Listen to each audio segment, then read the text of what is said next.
یہ بہت زبردست آیت ہے اور ڈرا دینے والی بھی ہے، جس کا ترجمہ یہ ہے کہ جو شخص اللہ کی یاد سے تغافل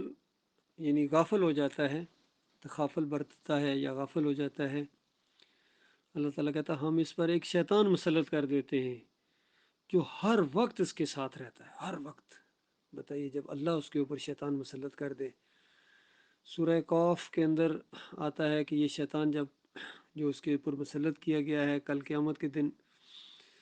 فرشتے جب ان دونوں کو ہانکتے ہوئے، جس طرح عدالت میں پولیس لے کے جاتی ہے مجرموں کو، ان دونوں کو یعنی انسان کو اور اس کے اوپر جو جن شیطان مسلط تھا اس کو پکڑے ہوئے گھسیٹتے ہوئے عدالت میں جب لے کے جائیں گے، اور اس کا نامہ اعمال جس طرح فائل ساتھ ہوتی ہے وہ بھی ساتھ ہوگی، اور اس کے چارجز جب پڑھ کر سنائے جائیں گے، تو یہ جو شیطان ہے جو مسلط ہوتا ہے اس انسان کے اوپر، جس کو اللہ مسلط کرتا ہے، یہ چیخ اٹھے گا جب اس انسان کو سزا ملے گی، اور یہ چیخ اٹھے گا ساتھ اس کا جو شیطان ہے کہ یا اللہ میں نے اس کو گمراہ نہیں کیا تھا بلکہ یہ یعنی میرے سے بھی بڑا ہوا تھا۔ اندازہ لگے آج بالکل یہ سارے انسان جتنے آدم کے بچے یہ ابلیس کے نقش قدم پر چل رہے ہیں، اس کی انگلیوں کے اوپر یعنی ناچ رہے ہیں، اس کی گھوڑی بنے ہوئے ہیں اور اس کی اطاعت کر رہے ہیں، بھیڑ بکریوں کی طرح سر نیچے کر کے اس کے پیچھے جا رہے ہیں، اور ذرا اپنے عقل سے کام نہیں لیتے۔ کس طرح ان فرقوں کے اندر بانٹ دیا گیا ان کو، مذہبی جماعتوں کے اندر، پھر سیاسی جماعتوں کے اندر، پھر اور کتنی ان کی جماعتیں ہیں جس کے اندر بانٹ کے ابلیس ان کے اوپر حکومت کر رہا ہے۔ چند دن پہلے میں نے بھی بتایا تھا کہ ان کے لوگوں کے میں جو کلپ سنتا ہوں، کتنے کلپ ہیں یقین کیجئے، طارق جمیل کا، طاہر القادری کا، تقی عثمانی کا، دو تین اور، ایک پیر پتہ نہیں، ایک اور اجمل ہے، پھر مفتی مسعود، طارق مسعود ہو گیا، طارق جمیل کا تو کہنا ہی کیا، ڈاکٹر اسرار کے جنت کے بارے میں ان کی باتیں سنیں عقل حیران ہے، علی انجینئر کا، توصیف الرحمان کا، پھر انگلش کے بھی اسی طرح کتنے کلپس ہیں جو میں نے سنے ہیں۔ ایک ایک بات زبردست طریقے سے بیان کرتے ہیں لیکن شرک ساتھ کرتے، اور سب مزے کی بات ساتھ کہتے بھی ہیں کہ دیکھنا شرک نہ کرنا ورنہ تمہیں جنت نہیں ملے گی، شرک نہ کرنا، ہر ایک کہہ رہا ہے شرک نہ کرنا۔ طاہر القادری بھی کہہ رہا ہے شرک نہ کرنا، کہتا ہے جہالت ہے، علم کی شمع جلانے کی ضرورت ہے۔ اسی طرح یہ علی انجینئر ہے، کتنا اللہ نے اس کو صلاحیت دی ہے، لیکن عقیدے کی خرابی۔ تو توصیف الرحمان کو دیکھو، عقیدے اس قبر کی طرف اشارہ کر کے کہتے ہیں کہ اس قبر کے اندر برزخ ہے، اور پھر ایسوں کے لیے زبان درازی کرتے ہیں، خاص کر امیر معاویہ کے لیے انہوں نے بڑے سخت الفاظ بولے ہیں، علی انجینئر نے بھی اور اس کے استاد مولوی اسحاق نے بھی، حالانکہ تقریباً 66,000 مربع میل کے اوپر حکومت رہی ہے امیر معاویہ رضی اللہ تعالیٰ عنہ کی اور ان کے بیٹے کی، اور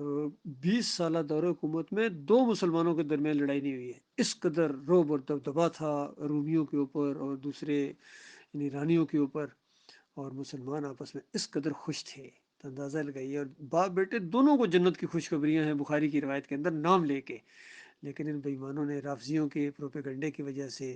اور قادیانیوں کے پروپیگنڈے کی وجہ سے، بریلویوں نے اور دیوبندیوں نے سب اس میں مل گئے، اس خاندان کے اوپر بھونکتے ہیں۔ یہ ان کی بہت بڑی بدبختی ہے۔ وہ ہستیاں جنہوں نے تلواروں کی چھاؤں کے نیچے زندگیاں بسر کی ہیں، اللہ کی خاطر لڑتے رہے ہیں، اللہ کی خاطر جانیں دی ہیں، قربانیاں دی ہیں، اور اللہ تعالیٰ نے ان کے لیے کہا رضی اللہ عنہم ورضوا عنہ، اللہ ان سب سے راضی ہو گیا،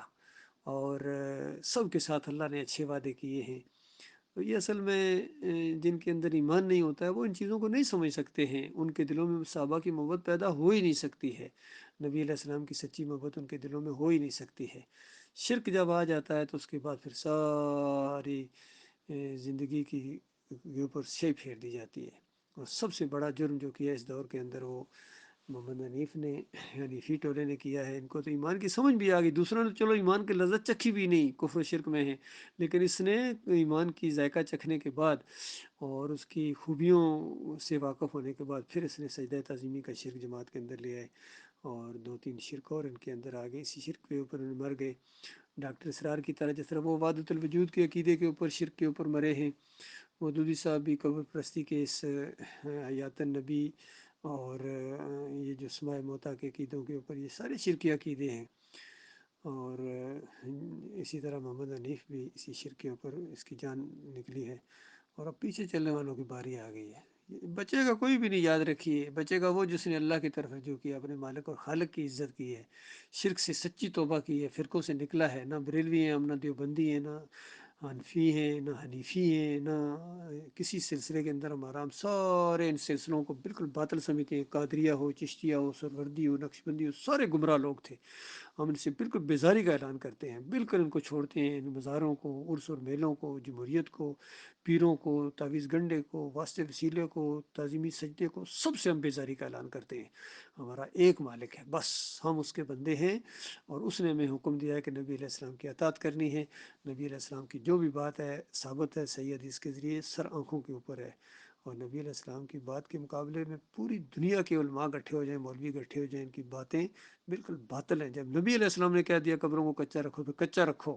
جب نبی علیہ السلام نے کہا تعویذ گنڈا شرک ہے تو پھر شرک ہے، جب نبی علیہ السلام نے کہا کہ دیکھو دین پر اجرت نہ لاؤ، مؤذن اس کو رکھو جو اجرت نہ لے، پھر اجرتی سارے حرام خور ثابت ہو گئے۔ امامت کے لیے بھی جو اجرت لیتے ہیں یہ حرام ہے، ناجائز ہے۔ نبی علیہ السلام کی ہر بات ماننی ہے، اور پورے دل کے ساتھ، خوشی کے ساتھ، چاہے جو مرضی دنیا والے ہنسیں، جو مرضی کہیں، چاہے کپڑوں کی تراش خراش کا معاملہ ہو، یا جو بھی سنت ہے نبی علیہ السلام کی، سب سے بڑی سنت یہ ہے کہ اللہ کو اکیلا مانا جائے، توحید کو یہ سب سے پہلی سنت ہے، ہر نبی کی اور آخری نبی کی بھی، پہلے نبی آدم علیہ السلام کی، آخری نبی محمد صلی اللہ علیہ وآلہ وسلم کی، یہ سب سے بڑی سنت ہے، پہلی سنت ہے کہ اللہ کو اکیلا مانا جائے، اس کے ساتھ شریک نہ کیا جائے۔ اور دوسری سنت یہ ہے کہ اس پر جم جاؤ، یہ بھی سنت ہے نبی علیہ السلام کی۔ اور تیسری سنت یہ ہے اسی کو پھیلاؤ، پھر یہ کہ اسی کے لیے جیو، اسی کے لیے مرو، یہ ہے سنتیں۔ باقی سارے طریقے جو بھی نبی علیہ السلام نے بتائے ہیں سر آنکھوں کے اوپر ہیں۔ اللہ تعالیٰ اسی کے اوپر قائم رکھے، اسی کے اوپر موت آئے، اور اللہ تعالیٰ شہادت کے موت سے ہمکنار کرے ہمارے بھائیوں کو، کم از کم مجھے، الحمدللہ۔